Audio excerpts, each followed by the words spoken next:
Hoje eu vou te mostrar um notebook que tem um grande potencial de se tornar um dos melhores custo-benefício de 2026. Já que se você está em busca de um notebook atualmente, você já deve ter percebido que os valores subiram demais. E aí, consequentemente, aqueles notebooks que eram custo-benefício, hoje estão custando bem mais caro. Como, por exemplo, o Acer Aspire Go 15, que tinha um valor excelente, e também o Lenovo Slim 3, que chegaram a custar ali na faixa de R$ 2.300 a R$ 2.500 e que hoje são encontrados acima dos 3.500. E foi justamente por isso que a gente comprou essa versão do Asus VivoBook 15, que promete entregar muito com um preço relativamente acessível, custando ali abaixo dos R$ 3.000. Então eu só peço que você deixe seu like, se inscreva no canal e ajude a gente a bater a nossa meta de 100 mil inscritos. E agora, bora para o unboxing e análise do Asus VivoBook 15.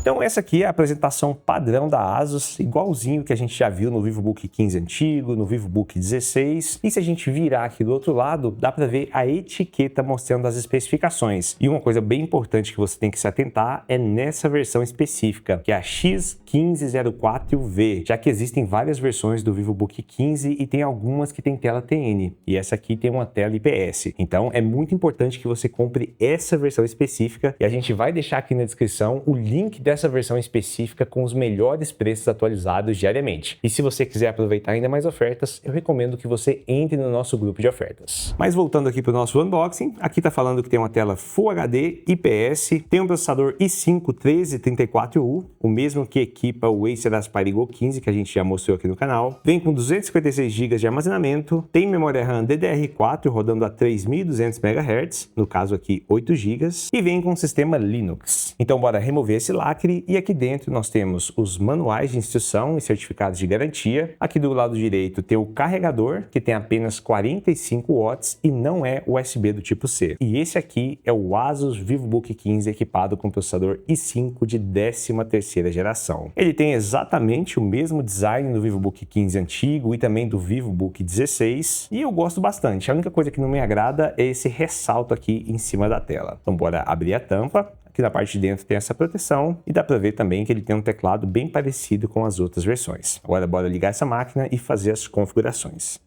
Então bora lá, pessoal. Já fiz a instalação do Windows, já que como eu mostrei para vocês, essa versão específica veio com Linux. E aí, caso você não goste de utilizar o Linux, eu recomendo que você instale o Windows. Inclusive, a gente tem um vídeo aqui no canal ensinando passo a passo de como baixar o arquivo, fazer todo o processo de instalação, atualizar os drivers. E depois de você fazer tudo isso, eu recomendo que você compre uma chave de ativação lá na GVGMall, porque aí você evita de ficar utilizando ativadores, colocando a sua máquina em risco, e ao mesmo tempo você vai ter uma chave original com um preço muito bacana. E se você utilizar o cupom GVGBR, você ainda ganha 25% de desconto. Então, se você instalou o Windows, compre uma chave original lá na GVGMall. Mas voltando aqui para nossa máquina, então a gente já fez todas as atualizações, já instalamos todos os drivers que faltavam e até agora o uso tá bem bacana, já que a gente fez um vídeo aqui no canal do VivoBook 15 que vinha equipado com processador Intel da 12ª geração. Inclusive, vou pedir para o editor colocar algumas imagens, e aquele notebook era quase igual esse, só que ele tinha um painel TN e foi justamente isso aí que eu critiquei, né? Me explica. Por quê, cara? Eu já acho que eu tô ficando até chato, né? De tanto falar isso de painel TN e tal. Eu acho que os últimos 3 ou 4 notebooks que eu mostrei aqui no canal, todos eles tem painel TN. Não tem lógica, né? Tipo, em 2025, a gente continuar com isso aqui. Olha isso. Ó, se você movimentar a tela, você não enxerga nada. E esse aqui é um notebook de quase R$ 3.000. E agora, pelo que eu tô vendo aqui, a gente tá com um painel IPS com uma qualidade bacana. Isso aí acaba subindo bastante o nível dessa máquina. Então, bora começar essa análise por design em construção.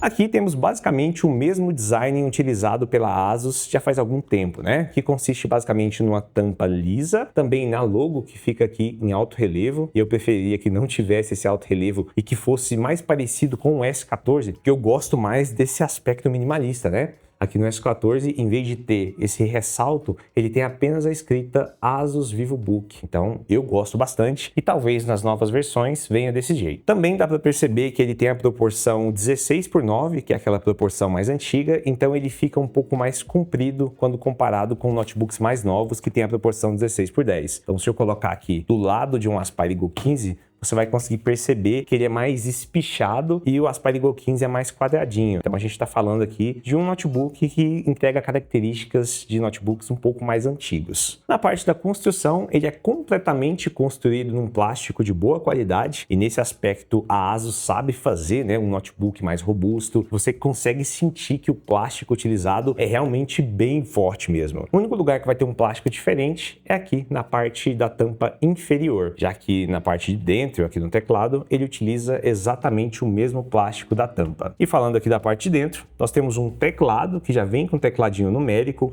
não tem retroiluminação e também não tem um sensor de impressão digital, nem um sensor facial aqui na parte de cima. E isso aí acaba sendo bem normal, já que a gente está falando de um notebook teoricamente de entrada. Então é bem difícil você encontrar um notebook de entrada que tenha teclado retroiluminado, sensor de impressão digital ou até mesmo um sensor facial. O touchpad dele é bem pequeno, com um toque um pouco mais suave e também tem aquele clique que acaba sendo um pouco mais silencioso dependendo do lugar que você clica, né? No geral, é um touchpad bacana, mas não é o melhor da categoria. E aqui na parte da tela temos bordas que não são muito finas, mas também não são muito grossas e dão um aspecto de um notebook um pouco mais novo, né? Mesmo tendo essa proporção que não é a mais atual. Então a tela fica mais espichadinha. Então, em questão de design e construção, essa máquina entrega a identidade visual da ASUS um pouco mais antiga e entrega uma qualidade de construção muito boa, mesmo sendo um notebook de entrada. Já nas conectividades, aqui do lado esquerdo tem apenas uma porta USB do tipo A e do lado direito nós temos a maioria das portas. Começando por uma porta de carregamento, daquele carregador proprietário de 45 watts. Tem também uma porta HDMI, mais duas portas USB do tipo A, uma porta USB do tipo C, que a gente vai descobrir agora se aceita carregamento e vídeo, e também uma porta de áudio. Então, já vou pegar aqui meu monitorzinho, vou colocar na porta USB do tipo C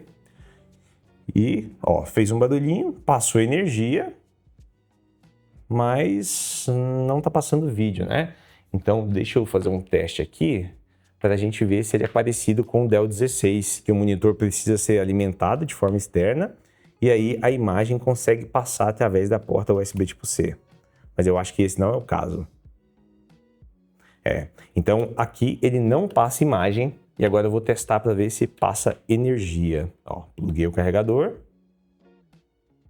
não passou. Então essa aqui é apenas uma porta USB do tipo C simples, né? Que serve apenas para passar dados. E eu fico triste com isso, já que a maioria dos notebooks, inclusive notebooks que são mais baratos, eles já têm várias portas USB tipo C. Alguns têm uma que aceita carregamento, outros têm as duas que aceitam, como por exemplo é o Aspire Go 15, que tem duas portas USB tipo C que aceitam carregamento e vídeo, e ele também já vem com carregador USB tipo C na caixa. E até o Lenovo Slim 3, mesmo na versão mais barata, ele tem uma portinha USB tipo C que aceita carregamento e vídeo. Então, se a ASUS um dia for atualizar essa máquina, seria muito bacana ela colocar duas portas USB tipo C que aceita carregamento e vídeo e também colocar um carregador USB tipo C na caixa. Mas no geral, essa máquina entrega boas conexões, principalmente por ter três portas USB do tipo A. E isso aí é muito importante para quem trabalha com produtividade. Você tem que ligar ali um teclado, um mouse, uma webcam, e tem notebooks que tá vindo apenas com uma porta USB do tipo A ou às vezes duas, né? E é muito bacana ter três aqui. E as únicas coisas que ficaram faltando foi justamente uma porta USB tipo C que aceita carregamento e vídeo e também uma porta física de rede, já que a gente está falando aqui de um notebook que não é tão fino, então caberia tranquilamente. Mas isso aí não é um problema porque a gente tem essa porta USB tipo C e aí você pode ligar um dongle nela. E aí você vai conseguir, além de outras portas, uma porta de rede. E agora bora conhecer a tela desse notebook.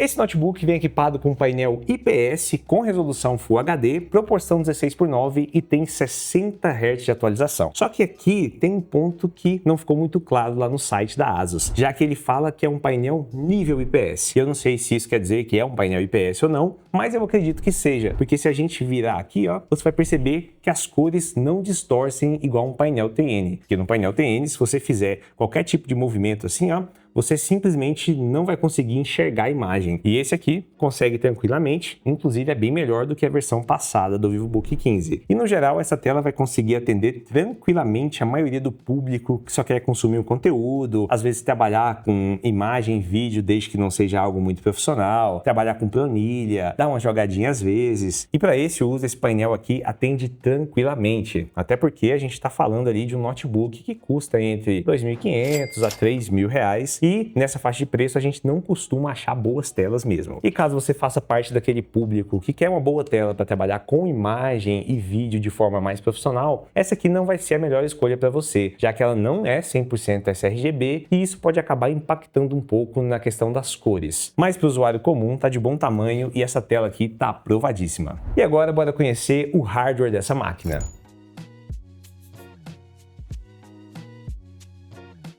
Essa versão do VivoBook 15 vem equipada com o processador i5-1334U, que é exatamente o mesmo processador que equipa essa versão do Aspire Go 15, que a gente já mostrou aqui no canal, e mostrou para vocês que é a melhor versão custo-benefício dessa máquina, já que além de entregar boa construção, boas conectividades, boa tela, esse processador também consegue entregar um desempenho bacana para essa faixa de preço. Ele vem equipado com memória RAM DDR4 rodando a 3.200 MHz e você pode encontrar ele com 4, 8 ou 20 GB de RAM, se eu não me engano. E por eu ter falado 20 GB de RAM, você já sabe, né? Essa máquina tem um pente de RAM soldado na placa-mãe, mas ao mesmo tempo também tem um slot extra para você fazer o upgrade. E na parte do armazenamento, você encontra ele em versões com 256 ou 512 GB.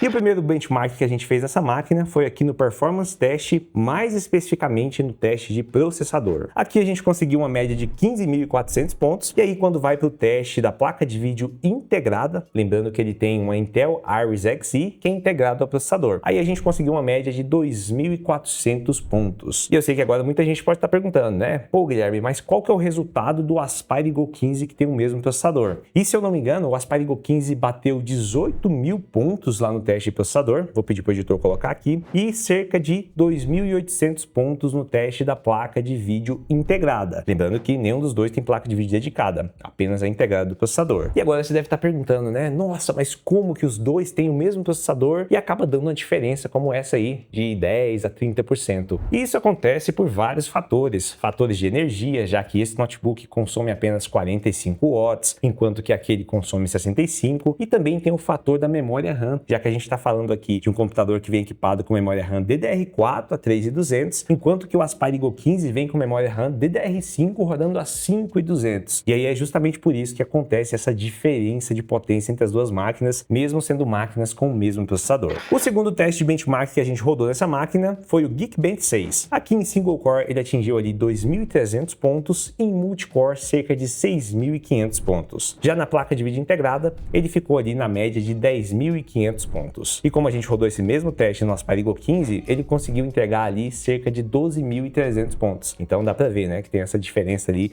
de 20%. A gente também conseguiu rodar o Fortnite com preset no Epic no modo desempenho acima dos 80 FPS. E como você tá vendo aí, a jogabilidade está bem bacana pelo notebook de entrada. Então se você curte jogar Fortnite, saiba que dá para jogar tranquilamente desde que você coloque no modo desempenho. A gente também conseguiu rodar um CS2 com preset no baixo e ele ficou ali na faixa dos 45 a 70 FPS, dependendo ali do momento. E lembrando que as primeiras vezes que você vai jogar o CS2, é normal que dê algumas travadinhas, viu? Até que o sistema ele fique estabilizado e aí depois você vai conseguir ali uma taxa de frames acima dos 60 FPS e aí fica super jogável para uma máquina como essa. Só que aqui tem um ponto bastante importante, porque todos os testes que a gente fez nessa máquina foi com 20 GB de RAM, já que a gente pegou a versão com 8 GB, removeu o pente de 4 e colocou um pente de 16. Então, se você comprou a versão que tem 4 ou 8 GB de RAM, a gente recomenda que você faça o upgrade para conseguir extrair o máximo dessa máquina, beleza? E por fim, a gente também testou um Red Dead Redemption 2 com preset no baixo e aqui a média ficou na casa dos 28 a 32 FPS. Obviamente não é a melhor jogabilidade do mundo, mas se você quiser brincar no Red Dead 2, saiba que dá para fazer isso no VivoBook 15 equipado com i5 1334U. E a gente também aproveitou para fazer algumas pequenas edições de vídeos curtos nessa máquina na resolução Full HD e deu para fazer tranquilamente. Se você for editar vídeos em 4K ou timelines mais pesadas, aí esse aqui não é o tipo de notebook para você, beleza? Eu recomendo que você pegue um MacBook, mesmo que seja um MacBook Neo, um MacBook Air M4, M5, que você vá para o Lenovo Yoga ou até mesmo para os notebooks gamers de entrada, como é o caso do Dell Aurora 16, Nitro V15 e Lockheed. Esse aqui é aquele famoso quebra-galho, né? Você vai conseguir editar um videozinho ali, desde que não seja algo muito pesado, e aí no futuro, se você precisar de mais potência, você pode pegar um notebook gamer ou qualquer um desses que eu falei para você. E agora, bora desmontar essa máquina.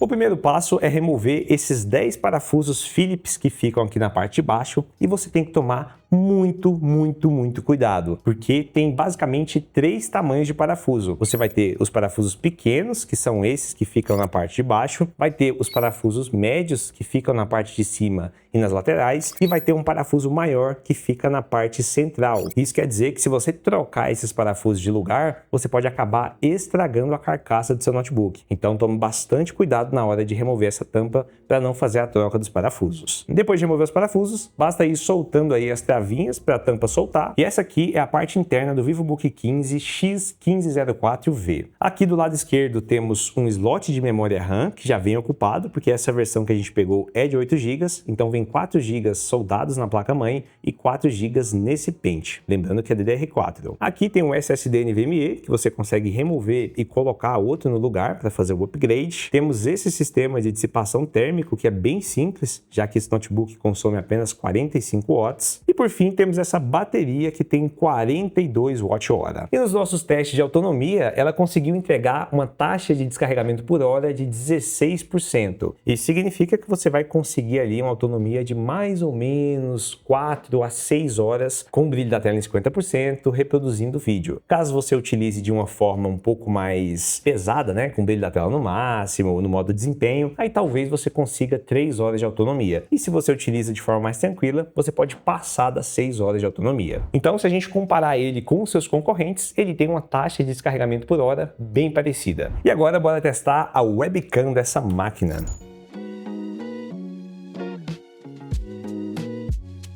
Pelo que eu vi aqui, ela tem resolução apenas HD, então a gente está falando de uma webcam 720. E também já vou aproveitar para testar o áudio. Ó, vou abrir aqui, lembrando que ela tem essa proteção aqui na parte de cima, viu? Então se você fechar aqui de forma física, você não vai conseguir gravar. Puxou aqui, abriu. Vou tirar um pouquinho da luz aqui de trás, porque senão vai judiar da câmera, né? A gente já tá falando de uma câmera mais básica e se a gente meter uma luz na frente dela, vai ficar horrível a imagem. Coloquei para gravar. Então, essa imagem que você está vendo é a imagem do VivoBook 15. Dá para ver que a imagem está um pouco tratada, né? A minha testa está até lisinha, o fundo aqui não está tendo muito fragmento de luz, mesmo tendo essa luz aqui batendo de frente. E eu virei um pouquinho para aquela luz ali, ó, não ficar batendo direto na câmera. Mas a imagem aqui está interessante e o áudio que você está escutando também é o áudio direto do notebook. Então, se você está buscando uma máquina mais simples e vai precisar da câmera às vezes só para fazer uma chamada de vídeo, chamada de trabalho, gravar qualquer coisinha simples, eu acho que isso aqui é mais que o suficiente. Inclusive, pela imagem que eu estou vendo aqui no retorno, parece uma imagem muito boa e às vezes melhor do que imagens de câmeras que falam que é Full HD. Então, nesse sentido, tá bacana. E aí o áudio você que vai ter que falar se tá bom ou não, né? Porque eu não consigo ver nesse momento da gravação. Então, depois de tudo que eu te mostrei, eu acho que já deu para perceber que o VivoBook 15, nessa versão específica, tem um grande potencial de se tornar um dos notebooks mais vendidos entre os 2 a 3 mil reais, justamente porque está entregando um bom conjunto com tela IPS, com um bom processador, possibilidade de fazer o upgrade de memória RAM e custando um pouco a menos do que os seus concorrentes, já que depois desses aumentos, como eu falei para vocês lá no começo do vídeo, tá bem difícil você encontrar o Aspire Go 15 ou até mesmo o Lenovo Slim 3 num preço bacana. Mas é bom lembrar novamente que tanto o Aspire Go 15 quanto o Slim 3, eles são superiores quando comparado com o VivoBook 15. E isso quer dizer que se você encontrar os dois na mesma faixa de preço, ou o Asparigo 15 ou o Slim 3 custando o mesmo valor do VivoBook 15, é melhor você levar um desses dois. Mas nesses tempos que a gente está vivendo, a gente sabe que a tendência é o preço se manter bem alto, né, dessas duas máquinas, e consequentemente o VivoBook 15 pode ser uma ótima opção para você que quer uma boa máquina, mas não quer pagar ali R$ 3.500, R$ 4.000 em nenhum desses dois. E lembrando que a gente está deixando o link aqui na descrição com os melhores preços atualizados diariamente, e a gente também vai deixar o link aqui dos nossos grupos de ofertas, que nessa semana já saiu uma promoção dessa máquina aqui por R$ 2.500 parcelado. Então, se eu fosse você, eu entrava no grupo. Mas agora eu quero saber o que você achou dessa versão do Asus VivoBook 15. Você acha que vale a pena pelo que ele entrega de construção, de tela, de desempenho, de possibilidade de upgrade? Ou você conhece uma opção melhor nessa mesma faixa de preço? E caso você conheça, deixa aqui nos comentários que a gente vai comprar, vai testar, e se ele for realmente bom, a gente pode acabar mandando para vocês. Então esse foi o vídeo, eu espero muito que vocês tenham gostado. Caso tenha ficado qualquer dúvida, deixa aqui nos comentários. Um grande abraço e tchau!